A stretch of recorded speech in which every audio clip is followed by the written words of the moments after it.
Okay, so what does a real estate model look like?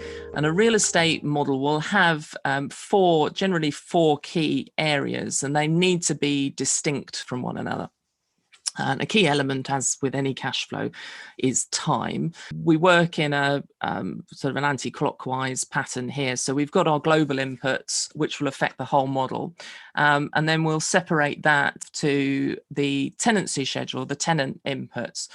So every tenant will have its own contract details. And what you don't want is every tenant to have the same contract details. So, for example, if you had a shopping centre, what you don't want to do, what you definitely don't want to do, is put all the break clauses. Break clause is an opportunity for the tenant to leave the property earlier than the lease ends. So there'll be sort of break points in the lease where they can get out if they need to.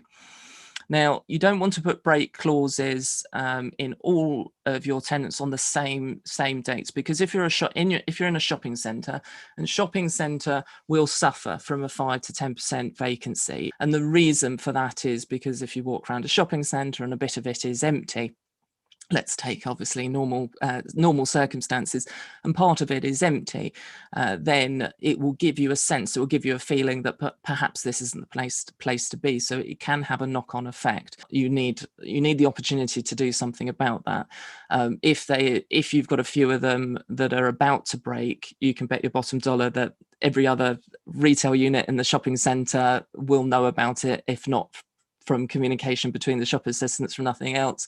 They all might get scared, and then you may get a whole sort of trigger. You may get a run on your break clauses being activated. So the point here is you need to diversify them. What happens, or what that means for financial modeling for your rent function, is that if they're all diversified, if they're all different, so break clauses are different, and everything else as well, your lease expiries, your rent reviews, you might think rent reviews should perhaps not be, should all sort of happen at the point where you think you're going to capture the most growth.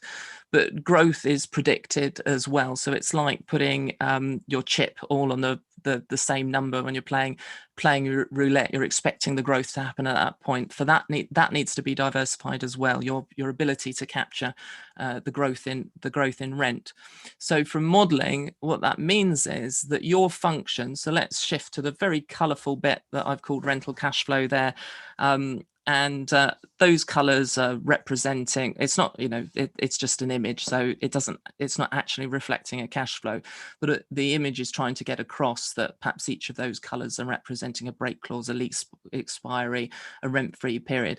And if they're all sort of moved about a bit, there is a diversification here. Not everything, there's not sort of blocks of color there. Not everything's happening at the same time.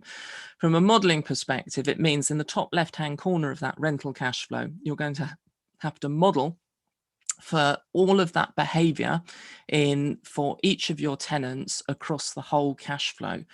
And that one formula, that rent function, then has to be copied across the rental cash flow and down the rental cash flow as well. And it has to pick up all of that information.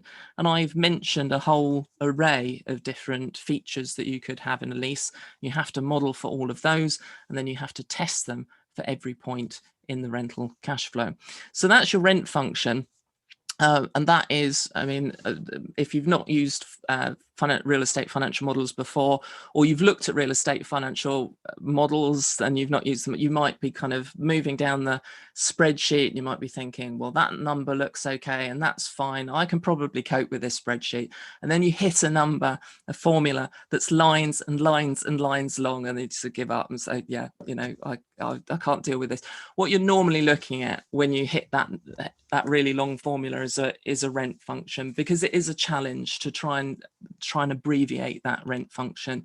And what we do in our courses, of course, is talk about how you would build those rent functions, how you look for patterns, and how you make them efficient so that you can project your rental cash flows as accurately as you predict them. So rather than just those one-off figures that you have in the valuations where you're making those assessments with those, the size, rent and the yield at the very beginning, here you're really trying to look at the detail. And it is important to look at the detail, because what if vacancy was expanded, so the empty period between a lease ends and a new lease starts might be 3 months, but what if you stress the model to change it to 12 months?